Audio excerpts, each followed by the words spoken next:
आज के कार्यक्रम के मंच पर उपस्थित श्रीमान संजय गुप्ता जी, दैनिक जागरण के प्रधान संपादक,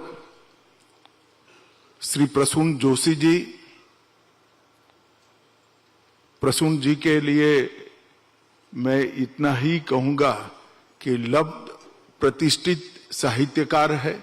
ढेर सारी चीजें कह सकता हूं, मगर वो आज भी इनके अंदर का साहित्यकार जीवित है।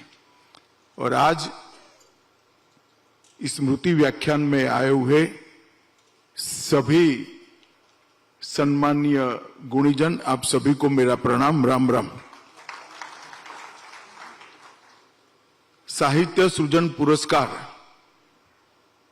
उनके प्रतिभागी और पुरस्कार के विजेताओं के बीच में संजय गुप्त जी ने भाषण रखा है, घुसपैठ, जनसांख्यिकी का परिवर्तन और लोकतंत्र। मुझे मालूम नहीं है कि इस कार्यक्रम को देखकर रखा है या मुझे देखकर रखा है,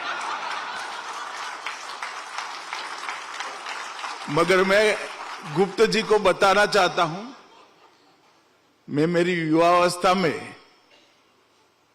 साहित्य में प्रगाढ़ रुचि रखने वाला युवा था और बीसी में आने से पहले मैंने अभिव्यक्ति गद्य से सटीक होती है या पद्य से, इस पर 40 पेज का एक बहुत अच्छा निबंध लिखा था।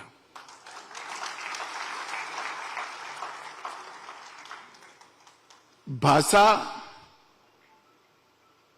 बुद्धिमत्ता की परिचायक है या अभिव्यक्ति का माध्यम है, इस पर भी मैंने बहुत अच्छा भाषण मेरे कॉलेजों के दिन में रखा था। तब नजदीक के भविष्य में तो आना नहीं होगा, परंतु जब कभी भी साहित्य के कार्यक्रम में बुलाइए तो विषय जरूर साहित्य के अनुरूप रखना। खैर, घुसपैठ, जनसांख्यिकी, परिवर्तन और लोकतंत्र, ये एक प्रकार से मैं अंततोगतो बताऊंगा कि हमारी भाषा, सभ्यता, संस्कृति और साहित्य सबको प्रभावित करने वाला विषय है, मगर मैं बाद में बताऊंगा। मैं हिंदी है हम, ये अभियान का पुरजोर समर्थन करने के लिए आज मैं यहां।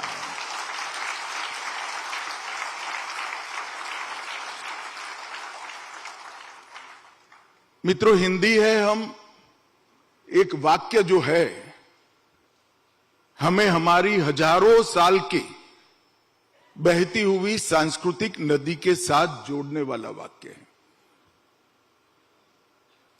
और यही वाक्य हमें सच्चे मायने में सच्चा भारतीय भी बनाता है,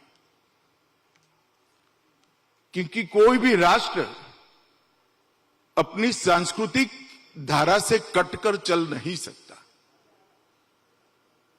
कोई भी राष्ट्र हमारे साहित्य के धारा प्रवाह से कटकर खड़ा नहीं हो सकता, और कोई भी राष्ट्र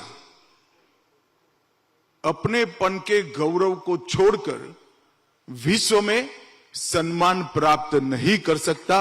ये तीनों चीजों को हमने राजनीति से ऊपर उठकर कभी ना कभी स्वीकार करनी पड़ेगी।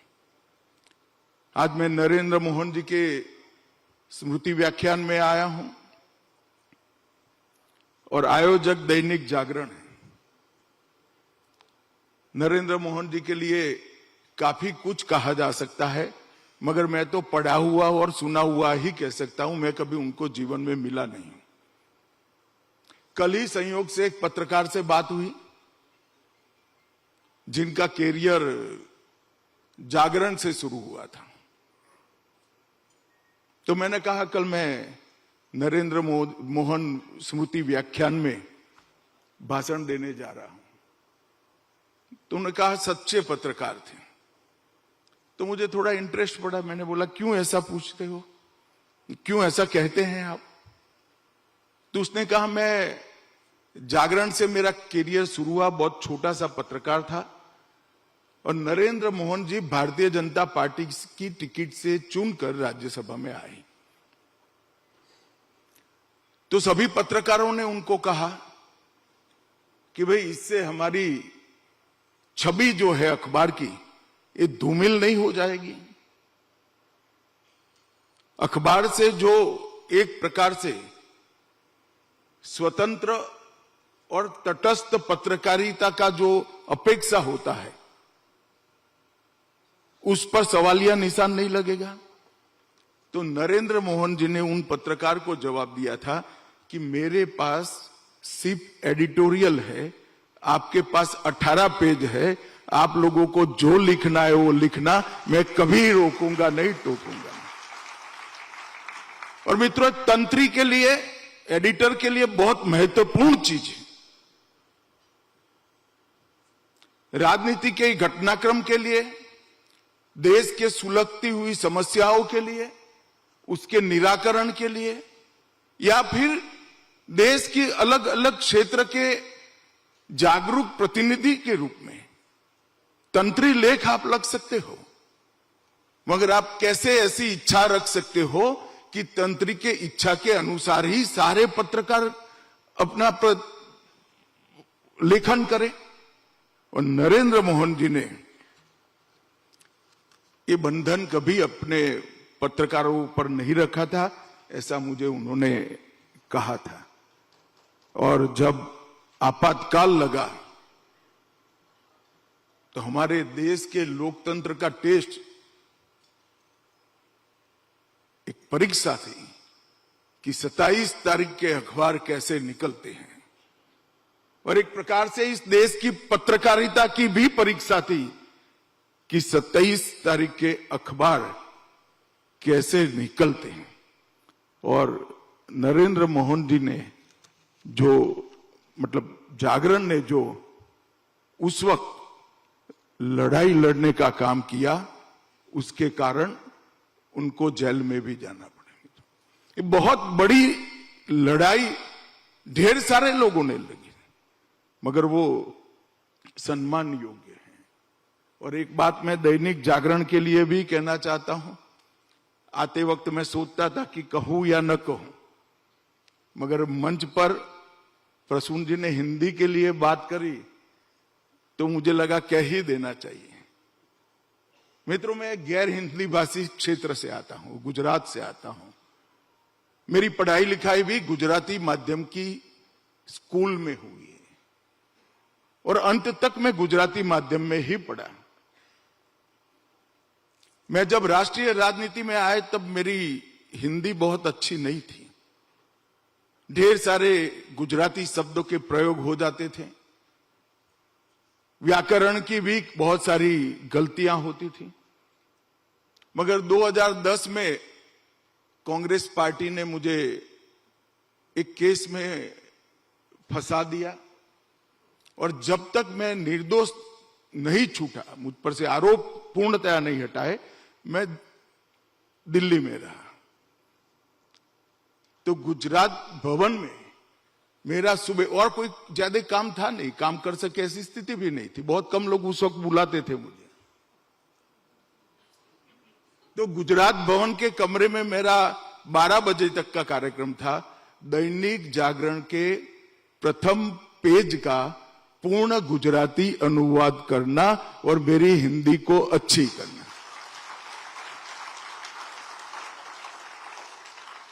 और मैंने मेरी डायरी में दिन लिखे थे, टिक करता था मैं कि आज भी पूरे पृष्ठ का मैं अनुवाद कर पाया हूं। तो टोटल मैंने 560 दिन तक दैनिक जागरण के पहले पृष्ठ का पूर्ण गुजराती अनुवाद करा था, और मेरी हिंदी को पृष्ठ करने का प्रयास किया था। आज भी गलतियां होती है, मगर कम से कम मैं हिंदी के लिए बोल पाऊं, इतनी अच्छी हिंदी में बोल सकता हूं, इसका कारण दैनिक जागरण का अनुवाद है। खैर, मैं हृदयपूर्वक नरेंद्र मोहन जी की स्मृति को और वो महान आत्मा को प्रणाम करना चाहता हूं। अनेक भूमिकाएं उनकी होगी। आज ही मैंने अभी जब गैलरी में प्रदर्शनी देखने ले गए संजय भाई, उनकी अंतिम कविता मैंने पढ़ी है। वो ही लिख सकता है जिसने गीता और कठोपनिषद को पढ़ा है। मोक्ष के लिए क्या क्या छोड़ना है, वो सब चीजों को वो 18 पंक्तियों में इन्होंने अंकित कर कर ईश्वर से प्रार्थना की कि मुझे इससे मुक्ति दे दे, और ये सभी जो चीजें हैं इसको तिल तिल कर कर मेरे शरीर के साथ जला देना। वो ही कह सकता है जिसके आत्मा की ऊर्ध्व गति हो। तो मैं नरेंद्र मोहन जी को बहुत हृदयपूर्वक श्रद्धांजलि देकर मेरी बात की शुरुआत करता हूं। मित्रों, आज घुसपैठ, जनसांख्यिकी का बदलाव और लोकतंत्र, ये तीनों विषय को समाहित कर कर मुझे मेरे विचार आप लोगों के सामने रखने हैं। मैं आज यहां पर बेझिझक कहना चाहता हूं कि तीनों विषय जब तक प्रत्येक भारतीय और विशेषकर युवा जिसने 50 साल 75 साल तक 50 60 75 साल तक देश में जीना है, वो नहीं समझता है, इसकी समस्या से परिचित नहीं होता है, तो हम हमारे देश, हमारी संस्कृति, हमारी भाषाएं और देश की स्वतंत्रता को सुनिश्चित नहीं कर सकते। ये तीनों विषय एक दूसरे के साथ जुड़े हुए विषय हैं। इसलिए मैं आज आप सबके सामने कुछ चीजों को रखने का प्रयास कर रहा हूं। मुझे मालूम है कुछ लोगों को पसंद नहीं आएगा, मगर मुझे लगता है कि मैं नहीं बोलूंगा तो मेरे दायित्व के साथ मैं छल कर रहा हूं, इसलिए मैं बोलना चाहता हूं। मित्रों, इस देश में 1951 में, 71 में, 91 में, 91 में और 2011 में जनगणना हुई। अब जो मैं बोल रहा हूं जनगणना के रिपोर्ट का एनालिसिस है, इसमें मेरा कुछ नहीं है, क्योंकि हमारे यहां जनगणना में शुरू से, आजादी के बाद तुरंत से धर्म पूछने का एक परंपरा है। जनगणना में बाकी सब पूछते, उसमें आप कौन से धर्म के अनुयायी हो वो पूछा जाता है। मुझे मालूम नहीं है उस वक्त 51 में क्यों ये निर्णय हुआ होगा, मगर निर्णय हमने नहीं करा है। आप सबों को मालूम है 51 में मेरी पार्टी बनी ही नहीं थी उस वक्त जब ये जनगणना का निर्णय हुआ। हम निर्णायक तो नहीं ही थे।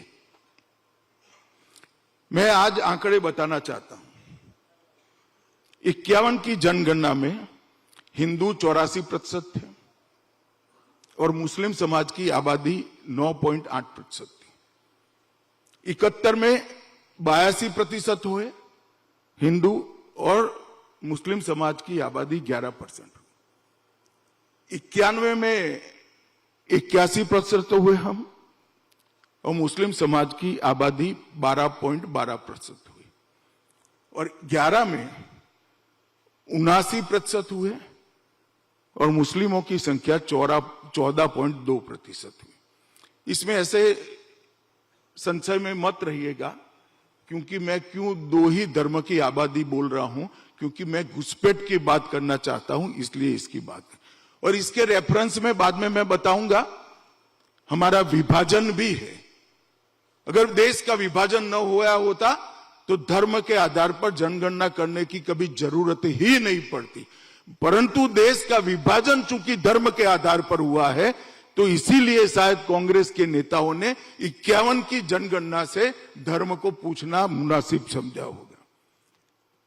तो एक प्रकार से बहुत सारी गिरावट हुई है। मुस्लिम आबादी की बढ़ोतरी 24.6% के दर से हुई है और हिंदू आबादी 4.5% कमी हुई। अब मैं इसलिए बताता हूं कि ये फर्टिलिटी रेट के कारण नहीं हुआ है, ये घुसपैठ के कारण हुआ है। जब भारत का विभाजन हुआ धर्म के आधार पर हुआ, हमारी दोनों और पाकिस्तान बनाया गया, जो बाद में बांग्लादेश में कन्वर्ट हुआ और पाकिस्तान में कन्वर्ट हुआ। और वो दोनों जगह से घुसपैठ के कारण ये आबादी में इतना बड़ा परिवर्तन आया है। और हमारे पड़ोसी देश, हमारे ही देश का एक हिस्सा जिसमें से पाकिस्तान और बांग्लादेश बना, उसमें स्थिति क्या हुई वो भी देखना चाहिए। देश आजाद हुआ 51 में, तब पाकिस्तान में हिंदुओं की संख्या 13% थी, अन्य माइनॉरिटी 1.2% थे, और अब पाकिस्तान में हिंदुओं की संख्या 1.73% बची है, 1.73%। बांग्लादेश में हिंदुओं की संख्या 22% थी, अब वहां पर 7.9% बढ़ी है। और अफगानिस्तान में 2,20,000 हिंदू सिख थे, आज 150 बचे हैं। ये मैं इसलिए कह रहा हूं, मैं हिंदू मुस्लिम के रेफरेंस से नहीं कह रहा हूं, क्योंकि आगे मैं बताऊंगा कि घुसपैठ और शरणार्थी के बीच में क्या अंतर है। ये सारे जो हिंदू कम हुए वो मतांतरित नहीं हुए, सारे नहीं हुए, बहुत सारों ने भारत में आकर शरण ले ली। और सारे मुस्लिम जो बड़े हैं वो मैंने कहा फर्टिलिटी के कारण नहीं बढ़े हैं, वहां से ढेर सारे मुसलमान यहां घुसकर, मुस्लिम भाई यहां घुसकर आए। अब हमने विभाजन करा तब तय था कि दोनों देशों में सभी प्रकार के धर्मों के मनाने की छुट्टी रहेगी। भारत में तो वो रहा, आर्टिकल 19 और 21 ने सबको प्रोटेक्शन दिया। पाकिस्तान और बांग्लादेश घोषित इस्लामिक राष्ट्र बन गए, उनका राज्य का धर्म इस्लाम को बनाया गया। और फिर कई बार अनेक प्रकार के अत्याचार हुए, अनेक प्रकार की प्रताड़नाएं हुई, इसके कारण वहां से हिंदू भागकर भारत की शरण में आया। और ये आजादी के वक्त, आजादी के तुरंत बाद भारत के सभी नेताओं ने दिया हुआ वादा था कि अभी यहां आपाधापी में बहुत बड़े दंगे हो रहे हैं, आप अभी मत आइए, जब भी आप आना चाहोगे आपको हम स्वीकार करेंगे। ये वादा था। और एक प्रकार से नेहरू लियाकत पैक्ट का हिस्सा था, जिस पर देश के प्रधानमंत्री ने सिग्नेचर किया था। मगर वो जब आए तो उनको शरणार्थी मानकर इस देश में स्वीकार कर लिया गया, परंतु इनको नागरिकता नहीं दी। आप मुझे बताइए, कोई 65 में आया, कोई 71 में आया, कोई 81 में आया, कोई 91 में आया, कोई 2001 में आया, 4 पीढ़ी हो गई, उसको नागरिकता नहीं मिली। क्यों नहीं मिली? कि आप वहां थे। क्यों वहां थे? भारत ने विभाजन को स्वीकार किया, इसलिए वो वहां थे। और हमने वादा किया था कि 2051 में वादा किया था, आप जब भी आओगे हम आपको स्वीकार करेंगे। तो एक शरणार्थियों की वैधानिक नागरिकता के बगैर बड़ी फौज खड़ी हुई। और इसके लिए जब भारतीय जनता पार्टी को पूर्ण बहुमत मिला, नरेंद्र मोदी प्रधानमंत्री बने, सीएए का कानून लेकर हम आए और उनको नागरिकता देने का काम किया। उस वक्त बहुत प्रचारित किया गया कि सीएए से मुसलमानों की नागरिकता चली। सीएए में बोल बोल कर थक गया, और मीडिया ने भी मेरे साथ अन्याय किया है। ये बात को कभी प्रमुखता से नहीं दोहराया कि सीएए किसी की नागरिकता ले नहीं सकता, छीन नहीं सकता। सीएए नागरिकता देने का कार्यक्रम है, नागरिकता प्रदान करने का कार्यक्रम। उस एक्ट के किसी भी प्रावधान में हिंदू, मुस्लिम, सिख, ईसाई किसी की नागरिकता छीनने का रास्ता ही नहीं है। जो शरणार्थी है उसको नागरिकता देने का प्रावधान है। तो जो ऐतिहासिक गलती 51 से लेकर 2014 तक हुई थी, उसको नरेंद्र मोदी सरकार ने सबसे पहले, जो यहां अवैध रूप से, कानूनी दृष्टि से अवैध रूप से हिंदू शरणार्थी रहते थे, उनको लॉन्ग टर्म वीजा देने का काम किया, उनको एक सर्टिफिकेट दिया और बाद में उनको नागरिकता देने का कानून लेकर आए। इससे 51 से लेकर 2014 तक, 2019 तक जो गलतियां भारतीयों से हुई थी, उसका एक प्रकार से तर्पण करने का काम नरेंद्र मोदी जी ने किया। क्योंकि हमारा वादा था, जवाहरलाल नेहरू जी का वादा था कि अब जब आप आओगे तब आपको हम स्वीकार कर लेंगे, और हम मुकर गए। पीढ़ियों तक वो अपने नाम से मकान नहीं खरीद सकते थे, सरकारी नौकरी नहीं मिलती थी, सरकारी राशन नहीं मिलता था, सरकारी अस्पताल में उनका इलाज नहीं होता था। ये 2.5-3 करोड़ लोगों का गुनाह क्या है? उनको पूछकर तो विभाजन किया नहीं गया था। धर्म के आधार पर जो विभाजन का फैसला था, वो कांग्रेस वर्किंग कमेटी का, देश की संसद का नहीं था, और इसके कारण ये लोग 4-4 पीढ़ी तक प्रताड़ित होते रहे। मैं आज इस मंच के माध्यम से पूछना चाहता हूं, क्या उनको अधिकार नहीं है? गरीबों को मिलने वाले सस्ते राशन पर, 5 लाख तक के इलाज पर, भारत में वोट देने पर, संपत्ति खरीदने पर? और जब ये कानून लेकर आए, इसको बिल्कुल मैं कह सकता हूं कि न्यायपूर्ण तरीके से इसको बदनाम करने का काम भी हुआ और दंगे भी हुए। मगर आज कोई व्यक्ति दृढ़ता से काम करता है तो कैसे काम होता है? आज इतना सारा विरोध होने के बावजूद सीएए अस्तित्व में है और सब शरणार्थियों को इस देश में नागरिकता का अधिकार है। 51 से जो वंचित किया, उसको देने का काम किया है। अब वो कहते हैं कि घुसपैठिया और शरणार्थी के बीच में अंतर क्या है, वो भी मैं आज समझाना चाहता हूं। जो अपने धर्म को बचाने के लिए, जो उसका अधिकार है, हमारे संविधान के हिसाब से तो उसका अधिकार है, आर्टिकल 19 और 21 में हमने अधिकार दिया है, वो अपने धर्म को बचाने के लिए भारत की शरण में आता है तो हम उसको शरणार्थी कहते हैं।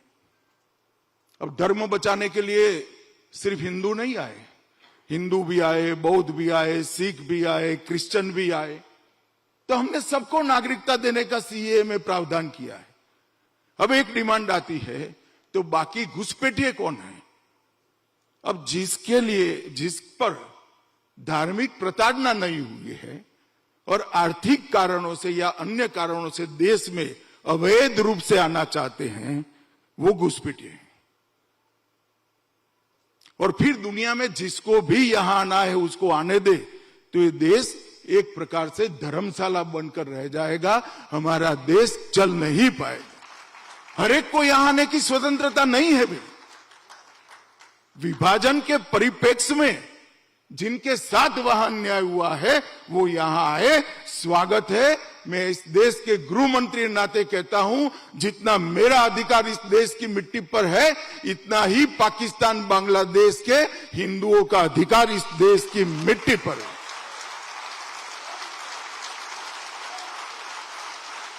और मित्रों, अगर कोई आर्थिक रूप से कमाने के लिए या अन्य कोई कारणों से, मैं बोलना नहीं चाहता, बहुत सारे कारण हैं वरना विवाद बहुत गहरा होगा, अन्य कारण से यहां आते हैं, तो उसको भारत कैसे स्वीकार कर ले? तो मैं भी पजल में था, ढंग से प्रेशर में जवाब भी नहीं दे पाया था। तो एक 18 साल का बच्चा हरियाणा का मेरे घर पर आया समय लेकर, और बाहर आकर खड़ा ही रह गया, गेट क्रश कर आया। मैंने उसको टाइम दिया, मैंने बोला यार काहे परेशान करते हो कि भाई साहब आप क्यों जवाब नहीं दे पाते हो? मैं को सवाल ठीक नहीं है इसलिए जवाब देना चाहता। तो बच्चे का है, मेरे साथ मत जोड़ना। उसने कहा साहब आप सबको कहो कि हम हिंदू, मुसलमान, सिख, ईसाई सबको देश में प्रवेश कर देंगे। तो मैंने कहा यार ऐसे कैसे हो सकता है, सबको कि नहीं, वो भूमि लेकर आए ना, भूमि जो ले गए वो भूमि के साथ सारे के सारे यहां आ जाए, हमें कोई आपत्ति नहीं। बड़ा सरल रास्ता उसने सुझाया।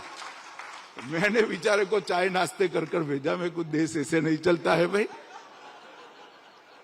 कि नहीं, वो अकेले ना आए, बस जो भूमि हमारी चली गई वो भूमि के साथ सारे आ जाए, हम स्वागत कर देते हैं इनका। बड़ा सरल तरीका बताया,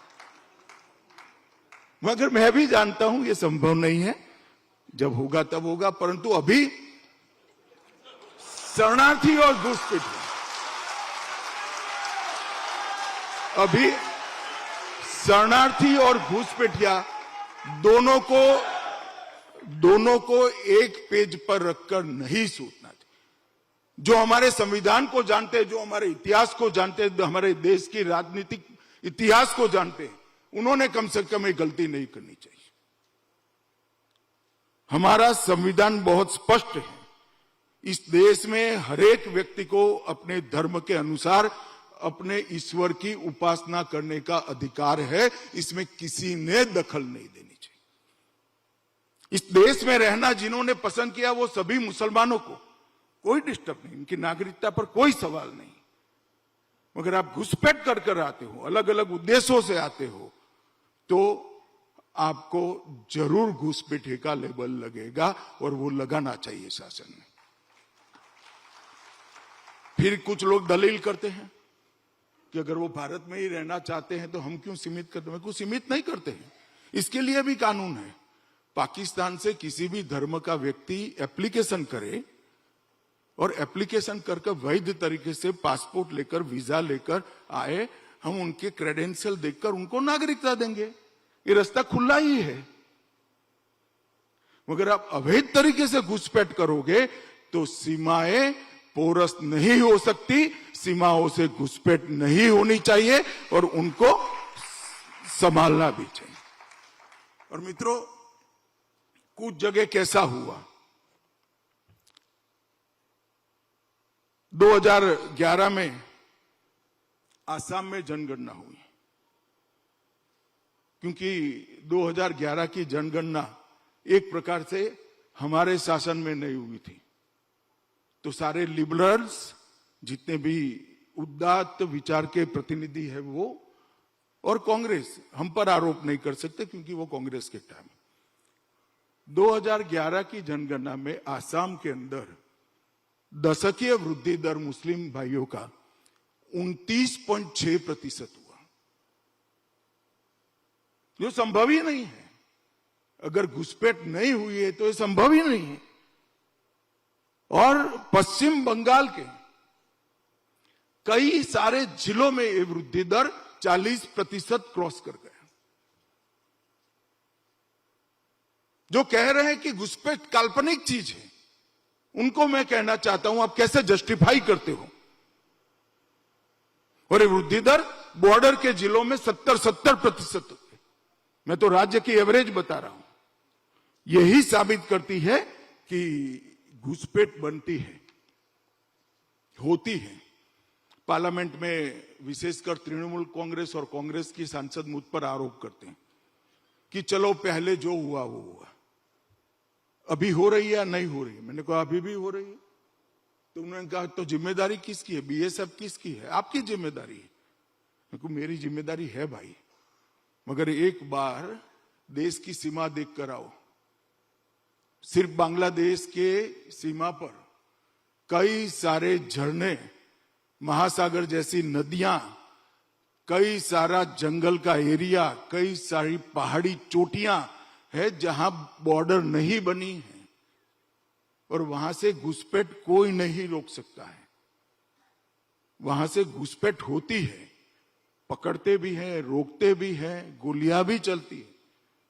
परंतु जिस प्रकार की टोपोग्राफी है, जिस प्रकार की भौगोलिक सीमा है, इसमें ये थोड़ा कठिन है। मगर मैंने बोला मैं अब आपको पूछना चाहता हूं, घुसपैठ कर कर वो कहां जाता है? तो स्वाभाविक है पहले जिले में जाता है। तो गांव में कोई भी आदमी आएगा, पटवारी को मालूम पड़ेगा या नहीं पड़ेगा? भाई बताओ, पटवारी को मालूम पड़ता है या नहीं पड़ता है? एक भी पश्चिम बंगाल के पटवारी ने थाने में फरियाद लिखाई हो तो मुझे बताओ आप। एक भी पुलिस स्टेशन में फरियाद हुई है तो बताओ। आधार कौन बनाता है? वो जिले की कलेक्टर ऑफिस बनाती है, और आधार के आधार पर सारी चीजें होती हैं। तो घुसपैठ इस तरह की विकट सीमाओं में अकेला केंद्र नहीं रोक सकता। केंद्र की जिम्मेदारी है, केंद्र ने बड़ी बाढ़ भी लगाई है, मगर ऐसा भौगोलिक क्षेत्र जहां बाढ़ लगाना ही असंभव है, बाढ़ को पानी बहाकर ले जाएगा, इतने कठोर पत्थर है जहां ड्रिलिंग भी नहीं हो सकती। तो वहां से जो घुसपैठ होती है उसको प्रश्रय कौन देता है? वहां की राज्य सरकारें देती है। प्रश्रय क्यों देते, आश्रय क्यों देते हैं? क्योंकि कुछ पार्टियों ने उसमें वोट बैंक देखना शुरू कर दिया है, इसलिए वहां आश्रय मिलता है। मैं सभी राजनीतिक दलों को कहना चाहता हूं,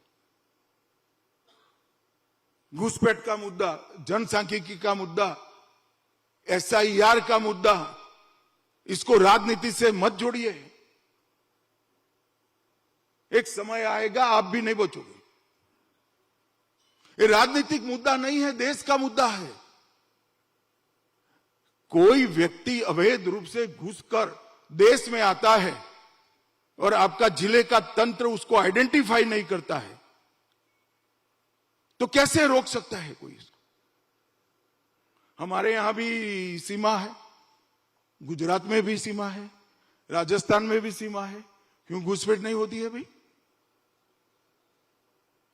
क्यों नहीं होती है? वहीं पर भी बॉर्डर है, वहीं पर भी बाढ़ लगाई है, वहां पर भी ऐसा भी है। ये अंतर है। घुसपैठ को राजनीतिक दृष्टि से नहीं देखना चाहिए, राजनीतिक संरक्षण भी नहीं देना चाहिए। और मित्रों, इस शरणार्थी और घुसपैठिया, ये दोनों के बीच में जो अंतर नहीं समझेगा वो अपने आप के साथ, अपनी आत्मा के साथ छलावा कर रहा है। मैं आज कुछ चीजें पूछना चाहता हूं। युगांडा में 70 के दशक में ईदी अमीन का शासन आया था। वहां से ढेर सारे भारतीय भागकर यहां आए। क्यों कांग्रेस की सरकार ने उस वक्त उनको शरण दी थी? वो कहां जाएगा? यहीं आएगा, इसकी नेचुरल जगह है, इसलिए वो शरणार्थी है। वह राजनीतिक हालात बदले, प्रताड़ना हुई, हमने शरण दी थी। यहां वो धर्म को बचाने के लिए, अपने परिवार की महिलाओं की एक प्रकार से सम्मान बचाने के लिए यहाँ आता है। उसको राजनीतिक शरण देना हमारा दायित्व है। ये 1951 से भारतीय संघ का उनके साथ किया गया वादा है। तो घुसपैठिया और शरणार्थी के बीच में उसको अलग दृष्टिकोण से सुनना चाहिए, देखना चाहिए, और इसका इवेल्युएशन भी अलग दृष्टिकोण से। और ये सुरक्षा के भी प्रॉब्लम हुए, मजदूरी के भी प्रॉब्लम हुए, गरीबी का भी प्रॉब्लम हुआ है। ढेर सारी ड्रग कार्टेल, हथियारों की तस्करी, जाली नोटों की तस्करी में घुसपैठिए पकड़े जाते। अब ये सारी चीजें राष्ट्रीय सुरक्षा से जुड़ी हुई चीजें, सामाजिक विखवाद भी खड़ा करने का काम हो रहा है। मैं अभी झारखंड में गया था। झारखंड में ट्राइबलों की संख्या में बहुत ज्यादा गिरावट आ गई, बहुत बड़ी गिरावट आई। इसका कारण क्या? बांग्लादेश से हुई घुसपैठ है। मित्रों, अभी अभी हमारा चुनाव आयोग SIR कर रहा है। एक कांग्रेस पार्टी डिनायल मोड में आ गई है। उनका सच और झूठ का दायरा बड़ा सीमित हो गया है। जो नरेंद्र मोदी सरकार कहती है वो झूठ है, और वो काल्पनिक झूठ का हम विरोध कर रहे हैं, इसलिए हम सच हैं। उनका सच और झूठ का दायरा सीमित हो गया है। एसआईआर पहली बार नहीं हो रहा है, 51 से एसआईआर हो रहे हैं, और एसआईआर एक प्रकार से चुनाव आयोग का दायित्व है। हमारी राजनीतिक प्रक्रिया को शुद्ध रखने की जिम्मेदारी चुनाव आयोग की है, और ये जब तक हम मानेंगे नहीं, चुनाव आयोग कभी काम नहीं कर पाएगा।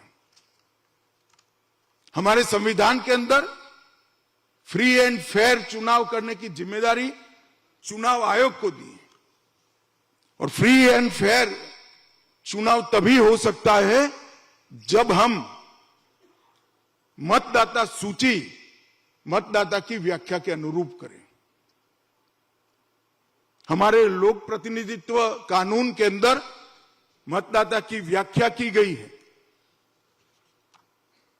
सबसे पहली इसकी मतदाता बनने की योग्यता वो भारत का नागरिक है, ऐसा लिखा है। आप लोपित करना चाहते हो तो एक प्रस्ताव लेकर आइए पार्लियामेंट में, किस देश में कोई भी वोट डाल सकता है। और दूसरी योग्यता 18 साल का आयु है।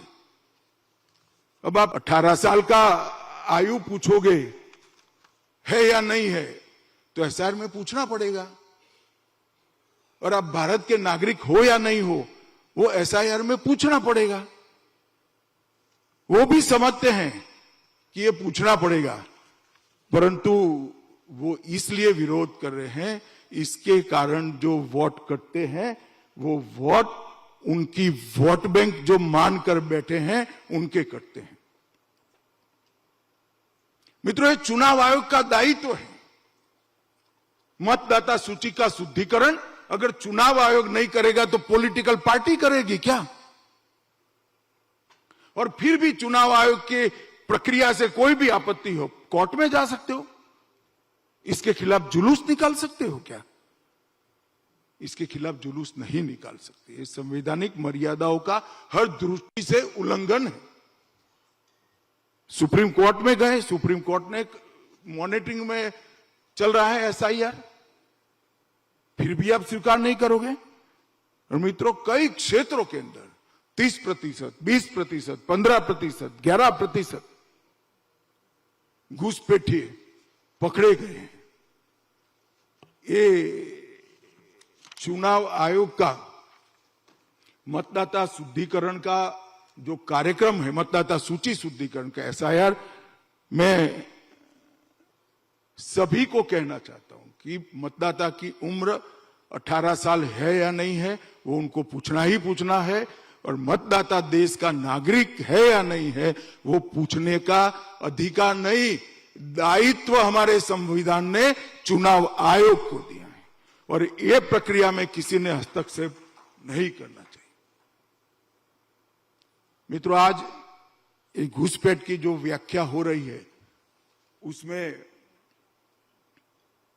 सदन को यह भी बताना चाहता हूं, दुनिया में ढेर सारे 90% देश जियो पॉलिटिकल देश है, भू राजनीतिक देश है। उनकी देशों की रचना कोई युद्ध के कारण या कोई नोटिफिकेशन से या कौन युद्ध जीता इसके आधार पर हुई। भारत एकमात्र देश ऐसा है, बहुत कम देशों में से सबसे बड़ा देश हमारा एकमात्र ऐसा है, हमारे देश की रचना जियो पॉलिटिकल नेचर से, स्वभाव से नहीं हुई है। हम जियो कल्चर देश है, भू सांस्कृतिक देश है। और भू सांस्कृतिक देश को अगर इसकी आत्मा को समझना है तो हमने ये राज्य की सीमाओं के दायरे से ऊपर उठना पड़ेगा। इनको शरण क्यों दी, उनको शरण क्यों दी? जो इस देश का वादा था 1951 में, हम उसका वादा पूरा करने का काम कर रहे हैं। मित्रों, विभाजन जब हुआ, मैं अभी भी मानता हूं, मन से मानता हूं, मेरे कई साथी मेरा विरोध करे मगर फिर भी मानता हूं कि इस देश का विभाजन धर्म के आधार पर करना बहुत बड़ी गलती थी।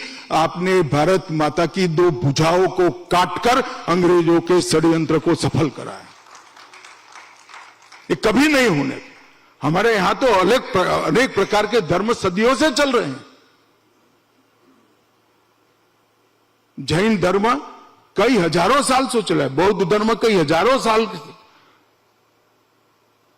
दशम पिता ने सिख धर्म की स्थापना की। कई सदियों से हम दशम पिता का भी सम्मान करते हैं। कभी इस देश में कभी धर्म के आधार पर विवाद नहीं हुआ। धर्म के आधार पर देश का राष्ट्रीयता का निर्णय कैसे हो सकता है? धर्म और राष्ट्रीयता दोनों को अलग करना चाहिए था, मगर धर्म और राष्ट्रीयता को अलग नहीं किया। इसके कारण ये सारे विवाद और विवाद खड़े हुए हैं। अगर नेहरू लियाकत समझौते का 1951 में ही पालन हो गया होता तो आज शरणार्थी और घुसपैठियों का ये जो विवाद है वो विवाद नहीं होता है। मित्रों, जब घुसपैठिए मतदाता सूची में होते हैं तो वो हमारे देश की राजनीतिक निर्णय प्रक्रिया के हिस्सेदार होते हैं। मैं देश के सभी नागरिकों को पूछना चाहता हूं इस मंच के माध्यम से, देश का प्रधानमंत्री कौन है वो तय करने का अधिकार देश के नागरिक के अलावे किसी को मिलना चाहिए क्या? राज्य का मुख्यमंत्री कौन होगा इसका अधिकार देश के नागरिकों के अलावे किसी को मिलना चाहिए क्या? तो किसकी वकीलात कर रहे हैं? देश की जनता ने उनको पूछना चाहिए। जब आप घुसपैठिए को बताने का काम कर रहे हो, हमारे लोकतंत्र को, हमारे पवित्र संविधान की स्पिरिट को दूषित कर रहे हो। क्योंकि चुनाव ही तो जो है, जो लोकतंत्र में देश कौन चलाएगा उसका फैसला करता है। और चुनाव की प्रक्रिया में जो देश का नागरिक नहीं है उसको मताधिकार देते हो, तब मत देने का कारण राष्ट्र का हित नहीं बनता है।